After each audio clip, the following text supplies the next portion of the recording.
Hello friends, எல்லாருக்கும் வணக்கம். இன்றைக்கி நம்ம சேனலில் ஒரு சூப்பரான இன்ஃபர்மேஷனை தான் இந்த வீடியோ நம்ம ஷேர் பண்ண போகிறோம். ஸோ வீடியோவை நீங்கள் ஃபஸ்ட் அந்த லாஸ்ட் வரைக்கும் நீங்கள் ஸ்கிப் பண்ணாமல் பாருங்கள்.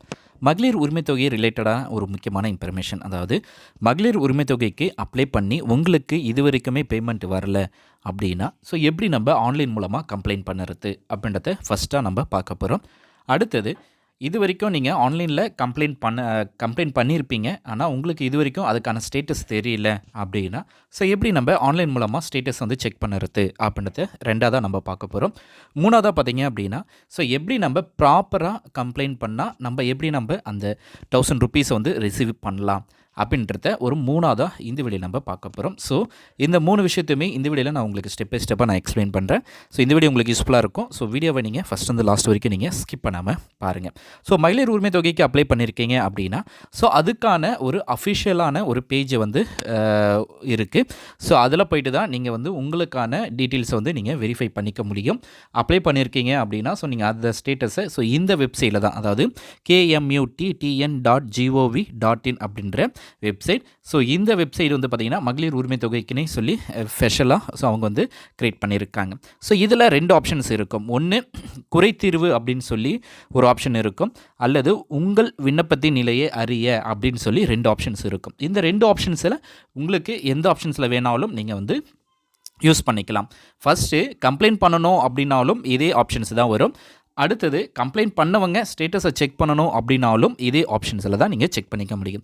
மூணாவதாக வந்து பார்த்திங்க அப்படின்னா மேலே ஒரு பாப்பப்பில் போகும், உங்களுடன் ஸ்டாலின் முகாமில் கலைஞர் மகளிர் உரிமை திட்டத்தில் 2ஆம் கட்டத்தில் விண்ணப்பித்த பயனாளிகள் மட்டுமே குறைதீர்வுக்கான சமர்ப்பிக்க இயலும். ஏற்கனவே குறைதீர்வு சமர்ப்பிக்கப்பட்ட குடும்ப அட்டை எண் மற்றும் கைபேசி எண்ணை பயன்படுத்தி மீண்டும் குறைதீர்வை சமர்ப்பிக்க இயலாது அப்படின்றத சொல்லியிருக்காங்க. ஸோ இந்த விஷயத்தை நீங்கள் நோட் பண்ணிவிட்டு அதுக்கப்புறமா இந்த குறைதீர்வு வந்து நீங்கள் அப்ளை பண்ணுங்கள். அதாவது ஃபஸ்ட் டைம் அந்த கொரோனா டைமில் அப்ளை பண்ணவங்க அவங்க கிடையாது. அதை ஃபஸ்ட் டைம் வந்து மகளிர் உரிமை தொகைக்கு அப்ளை பண்ணவங்க இதில் வந்து இந்த மெத்தடை வந்து யூஸ் பண்ணி நீங்கள் கம்ப்ளைண்ட் ரெஜிஸ்டர் பண்ண முடியாது. செகண்ட் டைம், அதாவது உங்களுடன் ஸ்டாலின் அந்த கேம்ப் மூலமாக பண்ணவங்க மட்டும்தான் இதில் வந்து குறைதீர்வு முகாம் வந்து யூஸ் பண்ணிக்க முடியும். ஸோ அவங்களோட ஸ்டேட்டஸை செக் பண்ணிக்க முடியும் அப்படின்றத சொல்லியிருக்காங்க. ஸோ நீங்கள் ரிஜிஸ்டர் பண்ணும்போது கொடுத்த mobile number and ration card அட்டையை யூஸ் பண்ணி நீங்கள் டீட்டெயில்ஸை வந்து என்ட்ரு பண்ணாலே தெரிஞ்சிடும். ஸோ நீங்கள் ஃபஸ்ட் டைம் அப்ளை பண்ணிங்களா இல்லை செகண்ட் டைம் அப்ளை பண்ணிங்களா. ஸோ ஃபஸ்ட் டைம் அப்ளை பண்ணால் யூ ஆர் நாட் எலிஜிபிள் அப்படின்னு சொல்லி வந்துடும். செகண்ட் டைம் அப்ளை பண்ணால் you are eligible so to apply in this அப்படின்னு சொல்லி உங்களுக்கு ஆப்ஷன்ஸ் வரும். ஃபஸ்ட்டு விண்ணப்பதாரன் பெயர் என்ட்ரு பண்ணிக்கோங்க, குடும்பத் தலைவருடைய பேர் என்ட்ரு பண்ணிக்கோங்க, கைபேசி எண், அடுத்தது குடும்ப அட்டை எண் கொடுத்து கெட் ஓடிபி அப்படின்னு கொடுங்க. இந்த கைபேசி எண்ணில் குறைதீர்வு விண்ணப்பம் சமர்ப்பிக்கப்பட்டது, குறைதீர்வு விண்ணப்பம் பரிசீலனையில் உள்ளது அப்படின்னு சொல்லி உங்களுக்கு ஆப்ஷன்ஸ் வரும். அதாவது ஏற்கனவே அப்ளை பண்ணவங்களுக்கான ஸ்டேட்டஸ் வந்து இதுமாரி ஷோ ஆகும். ஏற்கனவே அப்ளை பண்ணியிருக்கீங்க அப்படின்னா இந்தமாரி ஸ்டேட்டஸ் ஷோ ஆகும்.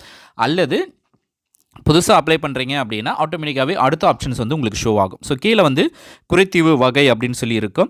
அடுத்தது அதில் எதனா ஒரு ஆப்ஷன்ஸை வந்து நீங்கள் செலக்ட் பண்ணுற மாதிரி இருக்கும். அடுத்து வந்து பார்த்திங்க அப்படின்னா டீட்டெயிலான ஒரு டிஸ்கிரிப்ஷன்ஸை வந்து கொடுக்கணும். ஸோ இப்போ வந்து உங்களுக்கு நீங்கள் இது இன்கம் டேக்ஸ் வந்து உங்களுக்கு அதிகமாக இருக்குது, அதனால் உங்களது நீங்கள் இன்கம் டேக்ஸ் ஃபைல் பண்ணுறீங்க, உங்களுக்கு அதிகமாக இருக்குது இன்கம் அப்படின்னு சொல்லி உங்களுக்கு மெசேஜ் வந்திருக்கு அப்படின்னா ஸோ அதுக்கான டீட்டெயில்ஸை வந்து நீங்கள் ப்ரீஃபாக அவங்ககிட்ட நேரில் பார்க்கும்போது எப்படி என்ன சொல்வீங்களோ அதை இந்த டிஸ்கிரிப்ஷனில் நீங்கள் டைப் பண்ணி நீங்கள் தாராளமாக சொல்லலாம். இப்போது எக்ஸாம்பிளுக்கு நான் உங்களுக்கு ஒரு சாம்பிளை வந்து நான் ஷோ பண்ணி காட்டுறேன். ஐயா, என் பேர் நந்தினி, நான் உங்களுடன் அதாவது ஸ்டாலின் முகாமில் மகளிர் உரிமை தொகைக்காக விண்ணப்பித்திருந்தேன்.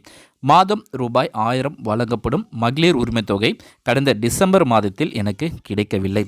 எங்கள் குடும்பத்தில் யாரும் அரசு வேலையில் இல்லை, மேலும் யாரும் 4 சக்கர வாகனம் வைத்தில்லை. என் கணவரும் கூலி வேலை செய்து வருகிறார். என் மகன் பள்ளியில் படிக்கிறான்.